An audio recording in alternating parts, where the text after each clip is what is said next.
Hello students, कैसे आप सभी लोग। मैं प्रफुल्ल महाजन आज की इस वीडियो को लेकर आया हूँ जिसमें कि आज हम पढ़ने वाले हैं सिरेमिक्स। तो वीडियो को स्टार्ट करने से पहले हम जान लेते हैं कि ये वीडियो किन किन लोगों के लिए यूजफुल होगा। तो जैसा कि आपको स्क्रीन पे दिख रहा है, ये वीडियो होगा मैकेनिकल स्टूडेंट्स के, मैकेनिकल इंजीनियरिंग के जो भी स्टूडेंट है उनके लिए यूजफुल होगा। साथ ही साथ हम ये देखेंगे कि ये यूजफुल है इलेक्ट्रिकल स्टूडेंट्स के लिए, जो कि पॉलिटेक्निक कर रहे हैं स्टूडेंट्स, माइनिंग के स्टूडेंट्स, साथ ही साथ all branches of EMI section A, उन लोगों के लिए भी बहुत ही इंपॉर्टेंट है ये वीडियो। तो बिल्कुल आप ध्यान से सुनिए इस वीडियो को। और जैसे आज स्क्रीन पे आपको इमेजेस के थ्रू दिख रहा है, आज हम पढ़ने वाले हैं, जैसे ये प्लेट दिख रही, चीनी मिट्टी की बनी हुई कुछ कप शेप दिख रहे हैं, तो ये सब आज हम पढ़ने वाले हैं सिरेमिक्स के बारे में। ये भाई जितने भी प्रोडक्ट्स दिख रहे हैं आपको, ये सारे के सारे बने हुए हैं आपके सिरेमिक्स से बने हुए हैं।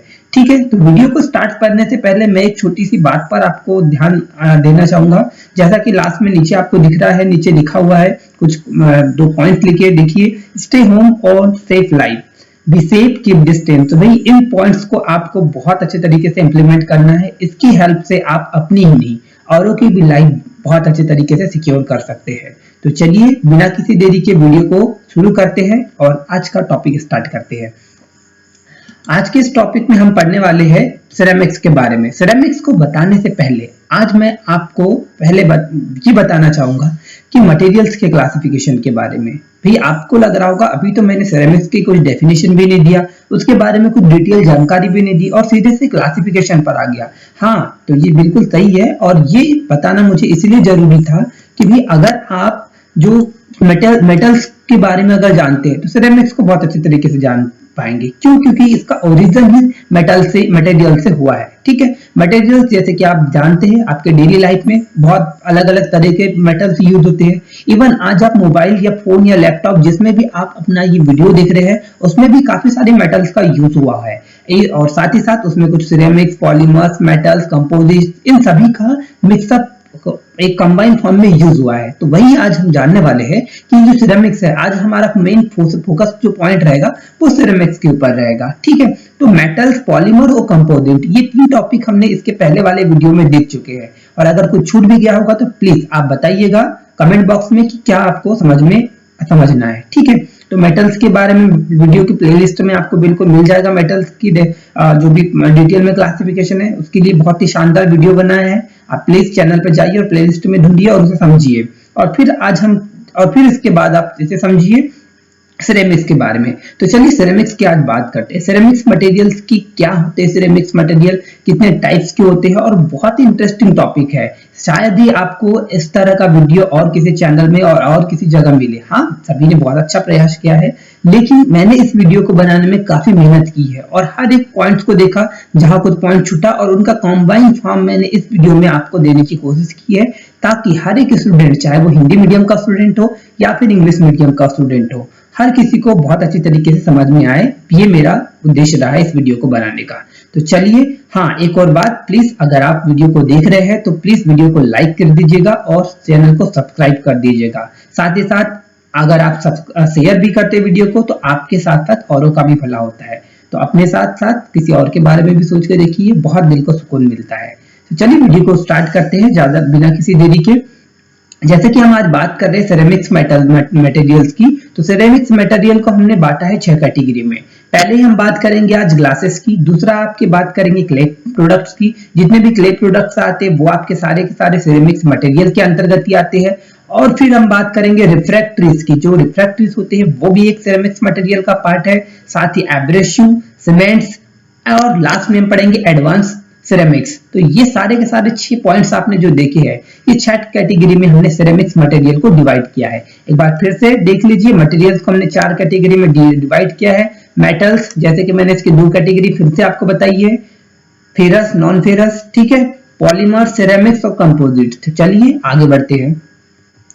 जैसा कि आपको सिरेमिक्स की दिख रहा है, हेडिंग में दिख रहा है, बात करते हैं सिरेमिक्स की। ये कप शेप कुछ प्लेटें दिखती है चीनी मिट्टी की जो कि बनी हुई है, तो इसकी हम बात करेंगे। तो the term ceramics comes the Greek word keramikos. ये जो केरामिकोस है, ये वर्ड से आपका जो सिरेमिक्स वर्ड है इसका यहाँ से ओरिजिन हुआ है, विच मीन्स बर्न स्टफ और drinking vessel, indicating that the desirable property of this material are normally achieved through a high temperature heat treatment process called the firing, but was later applied by the Greek to all fired clay products। मतलब ये होता था इसमें कि जैसे कि जो word है सेरेमिक्स, ये ग्रीक वर्ड जो केरामिकोस होता है इससे इसका ओरिजिन हुआ है, ठीक है। और इसके लिए जो होता था कि उसने बताया कि बर्न स्टॉप या ड्रिंकिंग वेसल को ये वर्ड इंडिकेट करता है that desirable properties of this material are normally achieve a high temperature heat treatment process called firing।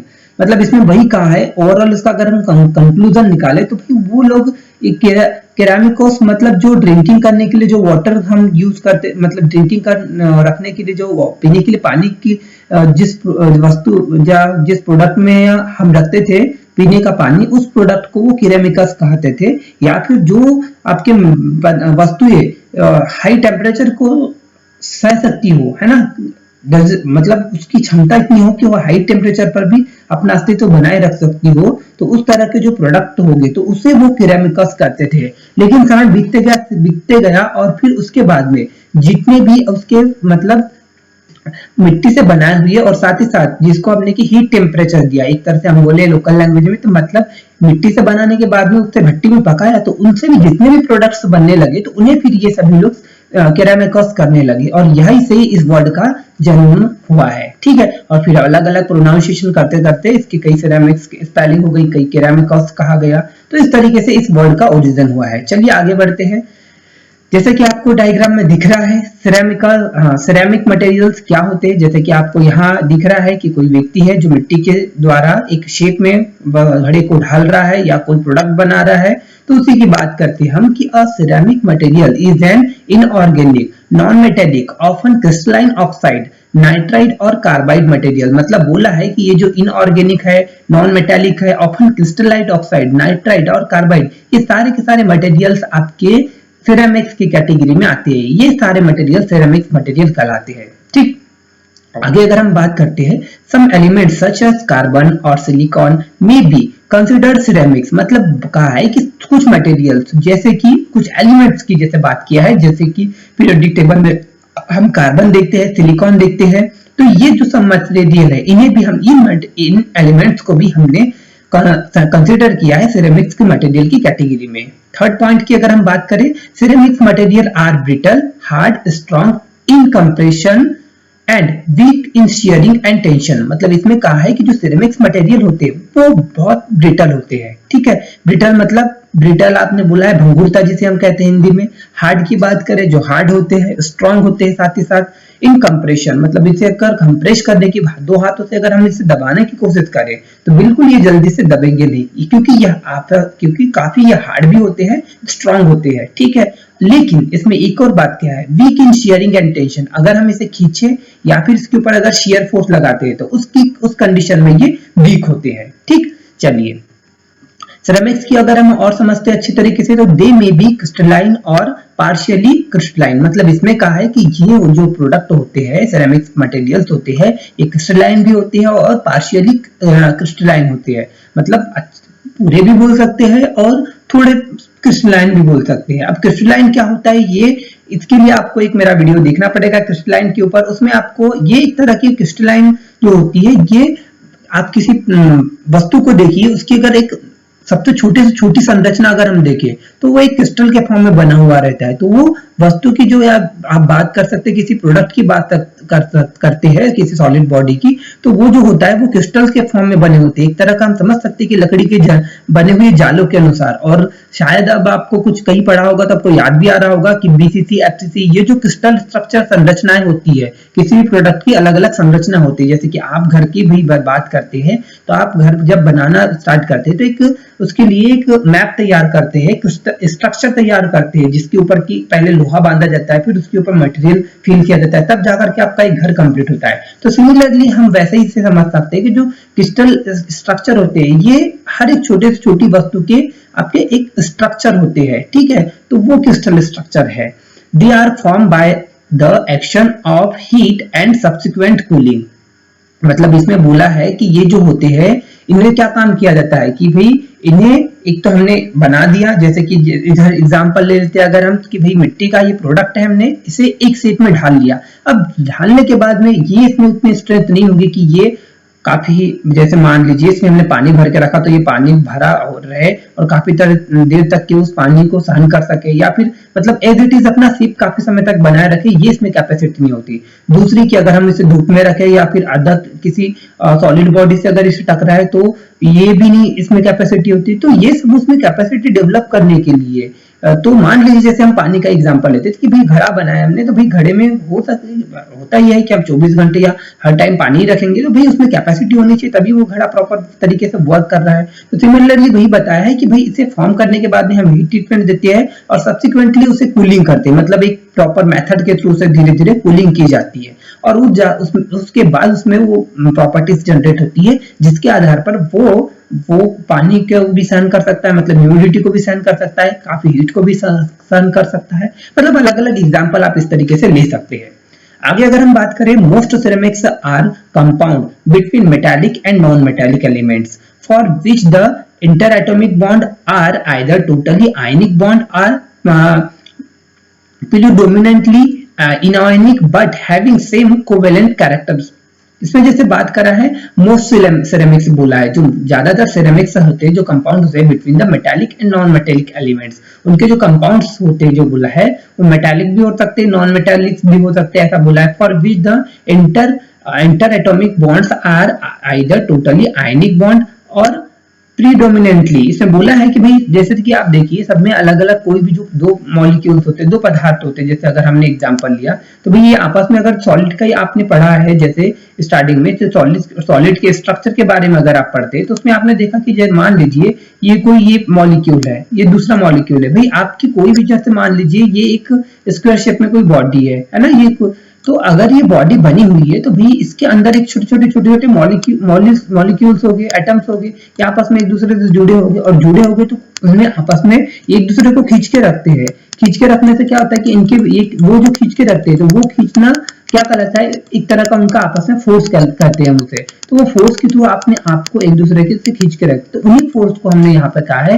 कुछ मेटल से जैसे हमने बात करें तो आयनिक बॉन्ड्स के थ्रू हम अगर बात करें, है ना, एक दूसरे से जुड़े होते हैं, ठीक। तो उसी जो होते हैं कि आगे इसने बात किया है कि जैसे आपने पढ़ा होगा कि सहसंयोजक बंध की बात हम करते हैं, उस तरह से ये आपस में एक दूसरे से जुड़े हुए होते हैं या कोवेलेंट ये कैरेक्टरिस्टिक्स होती है। तो इसे हम इस तरीके से लेके चल सकते हैं कि जो भी मटेरियल्स होते हैं इनके अंदर आपस में बहुत स्ट्रॉन्ग तरीके से एक दूसरे को ये खींच के रखते हैं, तभी इनके बीच में कोई भी लीकेज की संभावना नहीं रहती। अगर इनके बीच में वीक वॉन्डरवॉल्स फोर्स अगर होगा, बल जैसे कि अगर हम बात करते हैं कि जो मॉलिक्यूल्स एक दूसरे से वीकली जुड़े ही नहीं होंगे, मान लीजिए एक रस्सी खींच रहे आप लोग, अब इधर बीच में कोई लाइन है, इधर कुछ पर्सन खड़े हैं, इधर कुछ पर्सन खड़े हैं, अब भाई ये आपस में बहुत स्ट्रॉन्ग तरीके से खींच के रखेंगे तो ये बाजी मार जाएंगे, और अगर ये बहुत अच्छे तरीके से खींच रहे तो ये बाजी मार जाएंगे। अगर इनमें से भी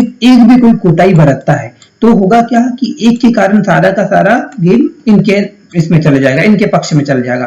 तो सिमिलरली हम इसे भी समझ सकते हैं कि जो भी आपकी सॉलिड बॉडीज होती है भाई, जब वो वीक कब होती है कि उनके बीच में जो मॉलिक्यूल्स या एटम्स होते हैं वो बहुत स्ट्रॉन्ग तरीके से एक दूसरे से जुड़े नहीं होते, और वो वीक होने की वजह से कहीं से भी ब्रेक हो जाते हैं और उनके अंदर पानी, मतलब अगर हम पानी का एग्जाम्पल ले तो पानी चले जाएगा और पूरे के पूरे आपके मटके को या फिर जो भी है उसको वो खराब कर देगा। ऐसे ही हम और भी अदर बॉडी के ऊपर भी ले सकते हैं कि अगर वो ब्रेक हो गया, टूट गया, थोड़ा सा भी अगर वीक हो गया तो पूरे के पूरे वो आपको मटेरियल को खराब कर देगा, और एक तरीके से हम कह सकते हैं कि उस मटेरियल की कोई स्ट्रॉन्ग प्रॉपर्टी नहीं है। तो वही होता है कि ये हीट ट्रीटमेंट देकर हम इन सब चीजों को करके उनमें एक अच्छी से अच्छी स्ट्रॉन्ग प्रॉपर्टी जनरेट करते हैं।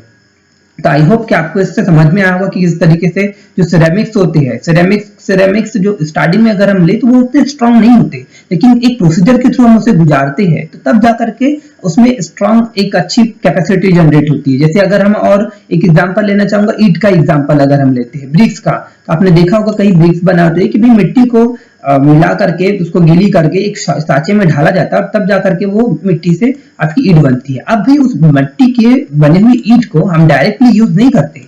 आपने देखा होगा कि इस मिट्टी के जो आपने बनाया है, मिट्टी का जो प्रोडक्ट बनाया है जिसे आप ईंट कर रहे हैं, तो उसे आप डायरेक्ट घर बनाने में यूज नहीं कर सकते, क्योंकि भाई आप वो बहुत वीक होता है उस कंडीशन में। तो आप क्या कर सकते हैं, करते हैं इसे भट्टी में पकाते हैं, है ना। और पकाने के बाद में इसमें एक तरह से हम कह सकते हैं कि इसे हीट ट्रीटमेंट देते हैं। तो ये हीट ट्रीटमेंट के थ्रू क्या होता है कि इसमें ये प्रॉपर्टी जनरेट होती है और वो तब जाकर के स्ट्रांग बनता है, ठीक है। और स्ट्रांग बनने के बाद में उसका फिर हम यूज करते हैं अपने घरों को बनाने में या और भी जगह, ठीक है। क्योंकि उसमें इतनी कैपेसिटी होती है कि वो मार को सहन कर सके, काफी लोड को सहन कर सके। अब भाई आपका मिट्टी का जो नॉर्मली बिना ट्रीटमेंट किया, बिना भट्टी में पकाया हुआ ईंटे को अगर आप लेते हैं तो वो जल्दी भी ब्रेक हो जाएगा। अगर पानी की एक बौछार भी आई तो वो घुल जाएगा। तो ये सारी वो वीकनेस होने के कारण भाई वीक चीज को तो आप कभी भी कोई किसी जगह यूज नहीं करते। तो इस तरीके से हम समझ सकते हैं कि हमें ये जो सिरेमिक्स होते हैं हम इसको इस तरीके से यूज करते हैं, ठीक है। एग्जाम्पल आज हम देखेंगे इसमें सिरेमिक्स के कुछ एग्जाम्पल होते हैं। जैसे आप एक देख रहे प्रोडक्ट इसमें आपको दिख रहा है, तो इन प्रोडक्ट्स को हम लेकर के समझ सकते हैं कि जो आपके जैसे कांच के बने हुए कुछ प्रोडक्ट्स होते हैं, ये भी सिरेमिक्स की कैटेगरी में आते हैं। जैसे ये कोई व्यक्ति है, ये घड़े को ढाल रहा है, मिट्टी से कुछ शेप बना रहा है, मिट्टियां भी अलग अलग प्रकार की होती है। तो ये क्या आते हैं कि इसमें इसकी कैटेगरी में आते हैं, सिरेमिक्स की कैटेगरी में आते हैं, ठीक। ग्लास को अगर हम देख सकते हैं तो ग्लास भी आपको कुछ दिखा रहा है कि glass are non crystalline silicate containing with other oxides, example CaO, Na2, ये सब एग्जांपल है आपके ग्लास की अगर हम बात किए तो, है ना। तो ये एक तरह का नॉन क्रिस्टलाइन की बात किया है। Mostly glasses are transparent and easy to fabricate और फॉर्म, मतलब इसमें बोला है कि भाई मोस्टली आपके जो ग्लासेस होती है ये ट्रांसपेरेंट होती है ना। ट्रांसपेरेंट मतलब हम इसको आर पार देख सकते हैं। इजी टू फैब्रिकेट, इसको फैब्रिकेट करना मतलब इसके ऊपर फैब्रिकेशन करना या उसके ऊपर अलग अलग आप कह सकते हैं कलाकारी करना, ये बड़ा इजी होता है। इसको किसी भी शेप में ढाला भी जा सकता है। तो इस तरीके से इस प्रॉपर्टी के कारण हम क्या करते हैं, इसको सिरेमिक के तौर पे हम यूज करते हैं।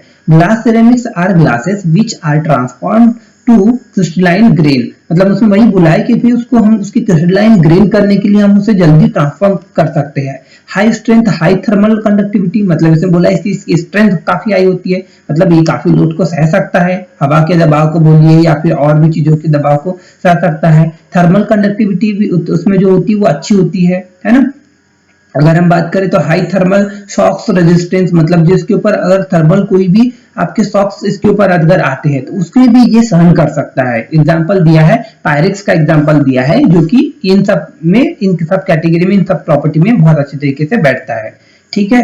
रिफ्रैक्टरीज की अगर हम बात करते हैं, जैसे हमने देखा था इसमें स्टार्टिंग में कि भाई क्या क्या चीजें होती है जिसके आधार पे हम सिरेमिक्स को हम अगर क्लासिफिकेशन अगर देखें, सबसे पहले हमने देखा था ग्लास देखा था, क्ले प्रोडक्ट्स देखा। जैसे सेकंड एग्जांपल में मैंने आपको बताया कि घड़े से कोई व्यक्ति ये क्ले प्रोडक्ट्स, क्ले से आपके अलग अलग प्रोडक्ट्स बन रहे हैं, तो वो बताया आपको, है ना, जैसे यहाँ दिख रहे हैं, ठीक। और फिर उसके बाद हमने देखा कि ग्लास, फिर ग्लास के बाद में अगर हम देख रहे हैं रिफ्रैक्टरीज के बारे में, तो ये जो कैटेगरी है ये सारी हम अभी पढ़ते जा रहे हैं। ग्लास देखा, क्ले प्रोडक्ट देखा, रिफ्रैक्टरीज देखा। तो इससे चलिए समझते हैं कि आपके जो रिफ्रैक्टरीज होते हैं ये क्या होते हैं। रिफ्रैक्टरीज मतलब refractories are similarly ceramics material design to withstand the very high temperatures in excess of 1000 Fahrenheit, या फिर इसे कह सकते हैं 538 डिग्री सेल्सियस। मतलब बोला है कि जो रिफ्रैक्टरीज होते हैं ये इतने टेम्परेचर को क्या बोलते हैं कि ये सहन कर सकते हैं, एक तरीके से हम बोले इसे तो। encountered in modern manufacturing more heat resistance than metals, they are used to line the hot surface found inside many industries process. इसमें बात किया है कि भाई जो आपकी रिफ्रैक्टरीज होती है ये क्या होती है, इनकी ताप सहन करने की क्षमता जो बोले वो बहुत अच्छी होती है। ये हीट को काफी अच्छे तरीके से रेजिस्ट कर सकते हैं, जो कि एक नॉर्मल मेटल नहीं कर पाता। तो इसीलिए होता है कि जो आपके इंडस्ट्रियल एरिया में आपकी, जैसे हम भट्टी की बात ले, वहां पे जो फर्नेस ब्लास्ट होती है, वहां पे जिन प्रोडक्ट को पिघलाया जाता है, भी आपका जो खराब वाला लोहा है, अब उसको पिघला करके एक नए शेप में डालकर एक नया प्रोडक्ट बनाते हैं। तो पिघलाने के लिए किस चीज का यूज करेंगे कि जो कि जिसका टेम्परेचर उस मेटल से ज्यादा हो, वो इसमें कैपेसिटी जो मटेरियल है, मान लीजिए आपका कोई आयरन मटेरियल रखा हुआ है, तो आयरन मान लीजिए 1500-1300 डिग्री सेल्सियस से पिघलता है। तो आपकी जो उसके जिसके अंदर आप पिघला रहे हैं उस प्रोडक्ट में इतनी कैपेसिटी होना चाहिए कि वो उससे ज्यादा होना चाहिए। मीन्स हम लेके चल सकते कि वो 1600, 1700, 1800, 1900 डिग्री सेल्सियस उसका टेम्परेचर सहन करने की क्षमता होनी चाहिए, तब जाके वो खुद नहीं पिघलेगा, अंदर अपने रहे प्रोडक्ट को मतलब पिघलाएगा और पिघलाकर उसको अपने आप में पकड़ कर रखने की क्षमता रहेगी। एक तरीके से ये कह सकते हैं हम। ठीक है, तो आसपास की जो दीवारें होती है जिस भी हम प्रोडक्ट में हम उनको मेल्ट करते हैं अपने मेटल्स को, तो वो जो होती है आपकी वो रिफ्रैक्टिव प्रोडक्ट की होती है। या फिर आप जहां भी आप हाई टेम्परेचर का यूज कर रहे हैं तो वहां आपके जो ये वहां की वॉल्स होगी वो जो होगी आपकी रिफ्रैक्टिव प्रोडक्ट से बनी हुई होगी। तो आपने देखा है कि रिफ्रैक्ट्रिस में हम लेकर चल सकते हैं, जैसे आपको दिख रहा है कि जो ईट होती है आपके, ये बेस्ट एग्जांपल है आपके रिफ्रैक्ट्रिस का। जैसे आपको ये फर्नेस ब्लास्ट दिखती है, फर्नेस ब्लास्ट में होता क्या है कि भाई मटेरियल्स को पिघलाया जाता है, पिघलाने के बाद में उन्हें अलग अलग शेप एंड साइज में इंडस्ट्रीज में परिवर्तित किया जाता है, जिससे कि आपके अलग अलग प्रोडक्ट्स बनते हैं। तो ये जो उसके आसपास की जो दीवारें होती है जो कि टेम्परेचर को मेंटेन करके रखती है, बाहर के एटमॉस्फेयर से इसका कनेक्शन कट करके रखती है, वो होती है आपकी जो ये दिख रही है, ये ब्रिक्स होती है, ईंटें होती है। तो इनमें हम इनका एग्जांपल लेके हम इसे अच्छे से समझ सकते हैं कि रिफ्रैक्ट्रिस कैसी होती है और क्या यूज होती है। ठीक है, अगर हम बात करें आगे एब्रेसिव्स की, है ना, आगे का अगला हम टॉपिक देखें तो उसमें आगे दिया है कि एब्रेसिव दिया है। ठीक है, रिफ्रैक्ट्रिस हमने पढ़ लिया, आगे हमने देखा कि एब्रेसिव। तो चलिए एब्रेसिव्स की बात करते हैं। तो एब्रेसिव जैसे आपको कुछ डायग्राम दिख रहे हैं, डायग्राम के थ्रू आपको कुछ समझ आ रहा होगा कि यहाँ पे कुछ व्हील्स दिख रहे हैं और ये अलग अलग शेप एंड साइज में दिख रहे हैं, और इनका आपने यूज भी देखा होगा कि भाई किसी चीज को काटने के लिए, जैसे आप मान लीजिए घरों को बनाते समय आपने देखा होगा लोहा काटते हैं या शीट को काटते हैं, जो कि अलग अलग शेप एंड साइज में परिवर्तित होने के लिए यूज की जाती है ना। तो वो उसको हम लेकर के चल सकते हैं, वो एब्रेसिव चल सकते हैं। या फिर उसको भी ना लेके, उसे भी ना हम समझे तो एक और छोटा सा एग्जांपल देना चाहूंगा मैं। या आपको जो दिख रहा है ये सैंड पेपर दिख रहा है। अब सैंड पेपर तो आप सभी ने घर में यूज किया ही होगा। सैंड पेपर में होता है कि एक उसकी जो पतली सी परत होती है, कपड़ा टाइप का होता है, और उसके ऊपर एक भुरभुरा पदार्थ लगा हुआ रहता है। वो जो भुरभुरा पदार्थ है उसे ही हम कहते हैं एब्रेसिव कहते हैं। ठीक है, तो चलिए जानते हैं। Abrasive ceramics are used to grind और cut away other softer material. मतलब इसने बोला है कि जो एब्रेसिव्स होते हैं ये क्या काम करते हैं कि एब्रेसिव्स का यूज हम उस जो एब्रेसिव है उससे जो सॉफ्ट मटेरियल है उसको काटने के लिए हम इसका यूज किया जाता है। या ग्राइंड करने के लिए अगर हम बात करें, ग्राइंडिंग मशीन भी आपने देखा होगा वर्कशॉप में या और अदर जगह जहाँ भी आपके घरों में, जैसे चाकू वगैरह या कैंची वगैरह अगर वो ठीक से काम नहीं कर रही और उसे आप उसको पहना करना है, तो फिर आप उस समय जाते हैं तो जिस मशीन पे वो जो होता है तो वो मशीन आपकी कहलाती है ग्राइंडिंग मशीन। तो वहां आपने देखा है तो वहां भी वो जो होता है एब्रेसिव्स लगे हुए रहते हैं, एक व्हील लगा हुआ रहता है। अभी मैं आपको दिखाऊंगा। तो उसमें बोला है कि primary event considered the design of abrasive material, it is the hardness and wear resistance. मतलब बोला है कि भाई एब्रेसिव मटेरियल की एक बहुत अच्छी प्रॉपर्टी होती है कि उसमें हार्डनेस बहुत अच्छी होती है, साथ ही साथ उसकी वियर रेजिस्टेंस क्षमता, मतलब ये जल्दी से घिसता नहीं है। तो ये हम कह सकते हैं कि जो एब्रेसिव मटेरियल होता है इसकी हार्डनेस और वियर रेजिस्टेंस कैपेसिटी बहुत अच्छी होती है, जो कि इसे आगे काम करने के लिए बहुत अच्छा बनाती है। और ये इस प्रोडक्ट के लिए या इस मटेरियल के लिए, एक टूल के लिए बहुत ही इंपॉर्टेंट है। तो एज हम इस एब्रेसिव को एज ए टूल के रूप में हम यूज करते हैं। अब अलग अलग एब्रेसिव आपके अलग अलग शेप एंड साइज में आपको दिखेंगे। ठीक है, जैसे आप ये भी आपका एब्रेसिव है भाई, आप जंग लग रहे हैं तो भाई उसके ऊपर की जो जंग लगी हुई परत को हटाने के लिए आप वहां पर आप अपना जो ये जो सैंड पेपर है उसका यूज करते हैं। तो ऐसे हम इसे समझ सकते हैं। आगे और देखते हैं। ये जो आपको दिख रहा है, जैसे मैं जिसकी बात कर रहा था, ये ग्राइंडिंग टूल है। ये जो ग्राइंडिंग टूल होता है ग्राइंडिंग मशीन में लगा होता है। इसके ऊपर आप देखिएगा छोटे छोटे, अगर आप रियल में जाकर देखिए तो यहाँ पे छोटे छोटे यहाँ भी दिख रहा है, तो छोटे छोटे भुरभुरे पदार्थ से मिलकर ये पूरा व्हील बना हुआ रहता है।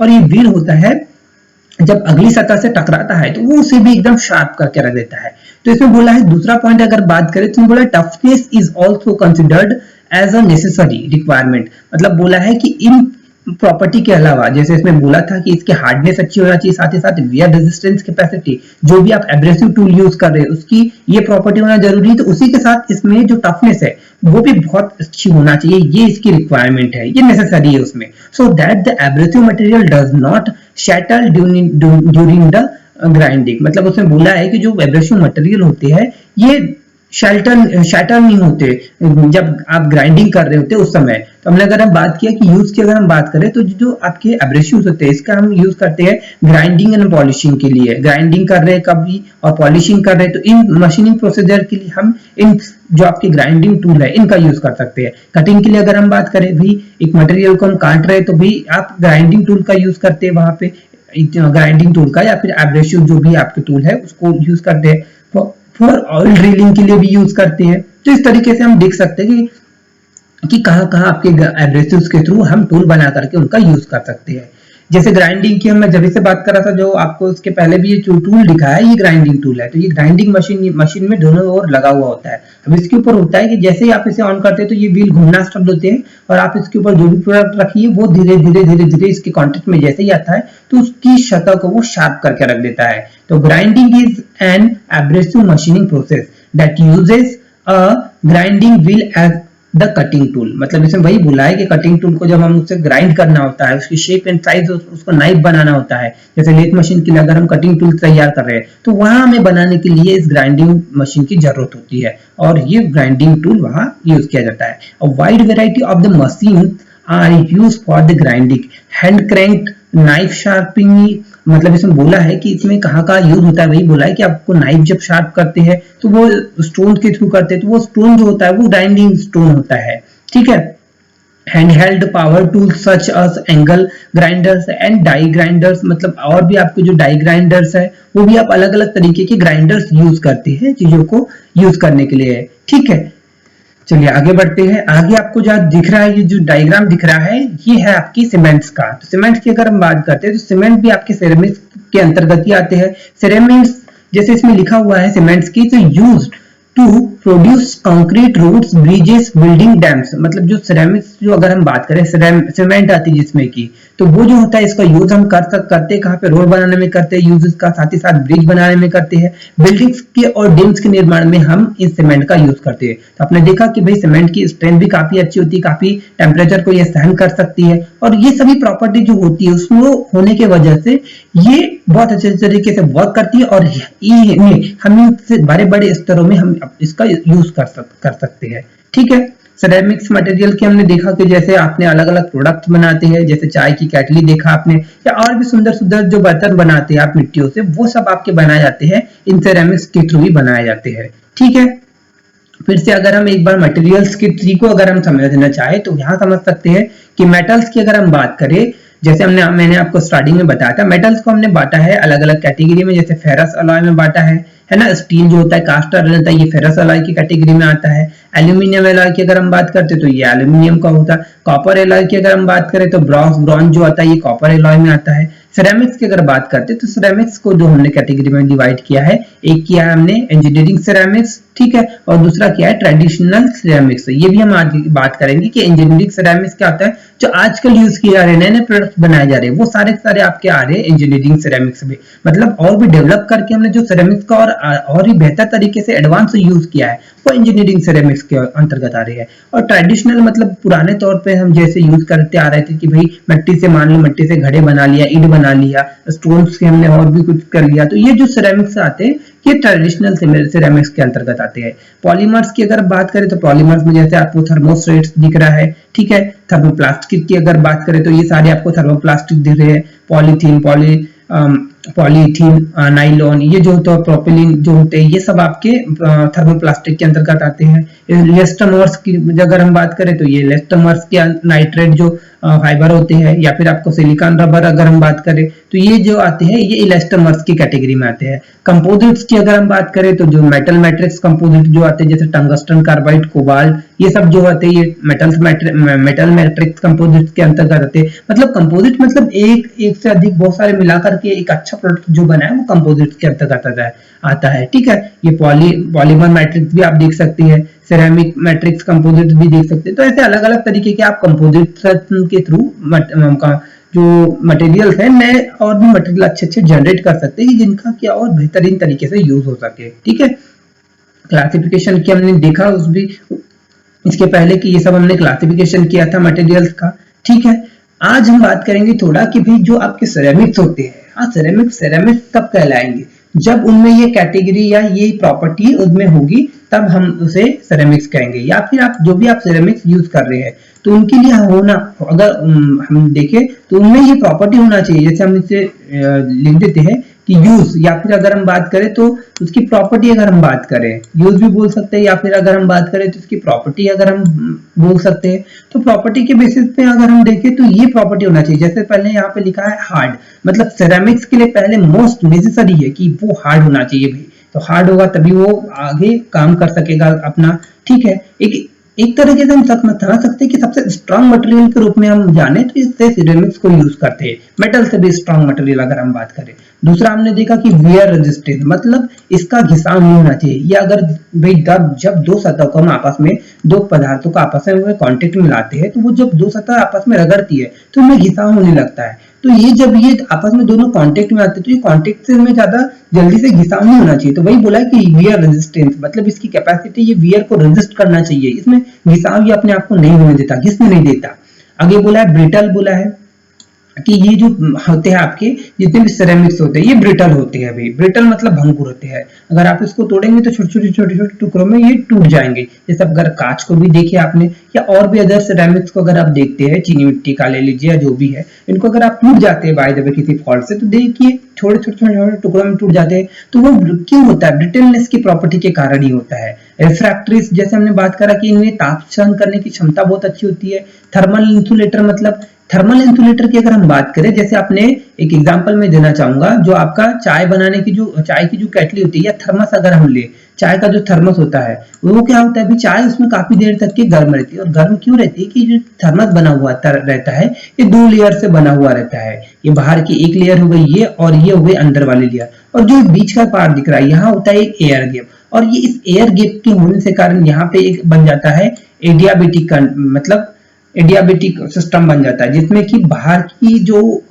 एटमॉस्फेयर है वो अंदर के एटमॉस्फेयर से बिल्कुल भी एक डिस्कनेक्टेड हो जाता है। मतलब बाहर की भी एक भी कनेक्शन नहीं रहता। कनेक्शन नहीं होगा तो भी ना अंदर की हवा बाहर जाएगी ना बाहर की हवा अंदर जाएगी। तो अंदर की चीजें एज इट इज जैसी थी वैसी ही रहेगी और बाहर वाली बाहर के जैसा रहेगी। तो टेम्परेचर कैसा होता है? टेम्परेचर का ट्रांसफर अगर हम देखें तो हाई से कैसा होता है, लो की तरफ होता है। अब हमने क्या काम कर दिया, हाई वाले को क्या कर, अब अगर ये खुला हुआ है तो जब ये हाई वाला लो की कांटेक्ट में आएगा तभी ये आपस में ट्रांसफर करेगा, दोनों एक लेवल में आने का प्रयास करेंगे और दोनों सेम स्टेज में आ जाएंगे। लेकिन अगर आपने इन दोनों का कांटेक्ट ही काट दिया तो फिर कहां से आप एक दूसरे को बैलेंस में लाएंगे? तो जब दूसरे को बैलेंस, मान लीजिए इसके पास 10 रुपए है और इसके पास 5 रुपए है, अब आप चाहते हैं कि इन दोनों के पास में समान पैसे रहे, तो भैया इसको अपने 5 रुपए या आधा पैसा जो एक्सेस है इसमें, जैसे इसके पास 5 रुपए बच रहा है तो इस वो 5 रुपए का आधा हिस्सा ये आपस में बांटेगा, तभी दोनों के पास में बराबर पैसे होंगे। तो अब बराबरी में लाने के लिए जरूरी है कि ये आपस में बांटे, आपस में कांटेक्ट में आए।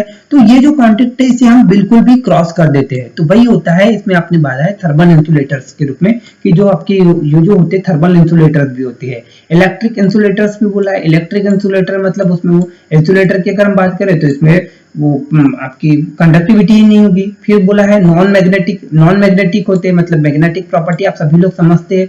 मैग्नेटिक मतलब चुंबकीय जो गुणधर्म होता है वो इनमें बिल्कुल नहीं होता। ऑक्सीडेशन रेजिस्टेंस, मतलब जैसे ऑक्सीडेशन होता है, जैसे मान लीजिए आपने कोई लोहे की चीज को कुछ समय के लिए पानी में रखा है, कुछ समय बाद क्या होगा, भाई वो नमी के कांटेक्ट में आने से उसमें ऑक्सीडेशन होने लगेगा, रासायनिक क्रिया हो जाएगी और धीरे धीरे उसमें रेजिस्ट होना या जंग लगना स्टार्ट हो जाएगा। तो वो जो होती है ये जो आप बोलिए ऑक्सीडेशन की प्रवृत्ति, ये बिल्कुल नहीं होती सिरेमिक्स मटेरियल में। इसे आप कितने भी समय तक के पानी के कांटेक्ट में, मॉइस्चर के कांटेक्ट में रख सकते हैं, तो उनका बिल्कुल भी ऑक्सीडेशन नहीं होगा।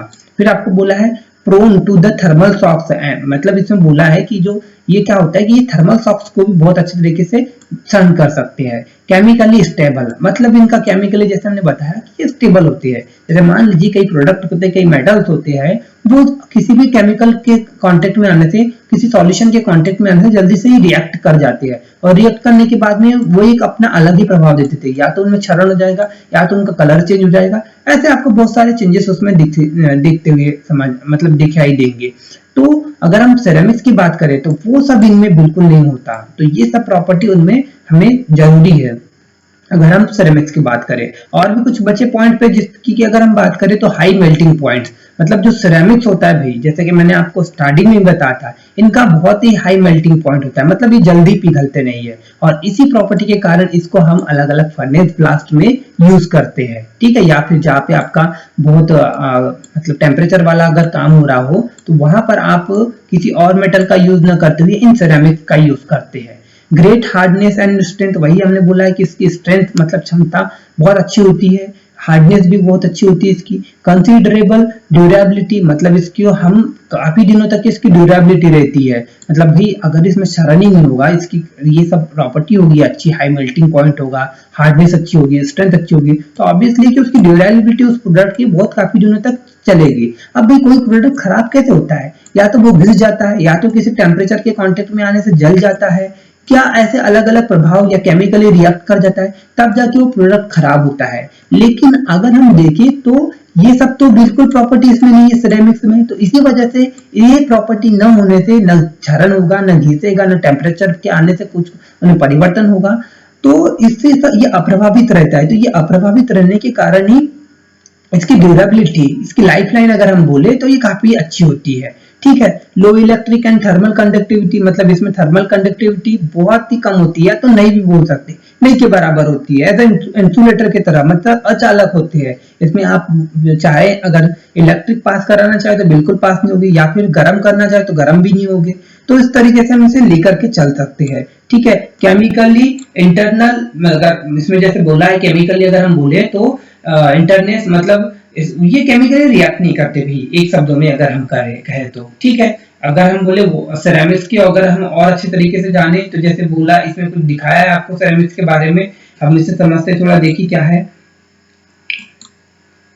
एक मिनट, लेजर पेन को लेते हैं। Based on their engineering application, मतलब इंजीनियरिंग एप्लीकेशन के बेसिस पे उसके अगर हम देखें सेरेमिक्स को, ceramics are classified into two group, मतलब सेरेमिक को इंजीनियरिंग, भाई हम जैसे एज ए इंजीनियरिंग हम भी जो पढ़ रहे हैं इंजीनियरिंग पढ़ रहे हैं, तो उसके बेसिस पे अगर हमने देखा तो उसे हम दो कैटेगरी में डिवाइड कर रहे हैं, ट्रेडिशनल और इंजीनियरिंग सेरेमिक। ट्रेडिशनल की जैसे मैंने आपको बताया था कि जो पुराने बर्तन है, अगर ये सारी चीजें यूज कर रहे थे हम पुराने तौर पे, तो वो जो आ रहे थे वो ट्रेडिशनल तरीका था, मतलब इनिशियली हमने सीखा था, पुराना तो नहीं बोले, या पुराना भी कहे तो थोड़ा और लगता है, यानी स्टार्टिंग में हमने जो सीखा था उस तरीके से जो हम अभी भी यूज करते आ रहे हैं, तो वो ट्रेडिशनल तरीका हो जाएगा। लेकिन आज हमने अपना इम्प्लीमेंटेशन करके उसमें और भी सुधार करके जिस तरीके से हम उसको और भी अच्छे तरीके से उपयोग में ला रहे हैं, तो वो इंजीनियरिंग सेरेमिक्स की कैटेगरी में अगर आते हैं। Based on there specific application, मतलब जिसमें बोला है कि स्पेसिफिक एप्लीकेशन मतलब उसके विशेष उपयोग के आधार पर सिरेमिक्स के जो प्रकार होते हैं, जैसे कि अभी जो हमने पढ़ा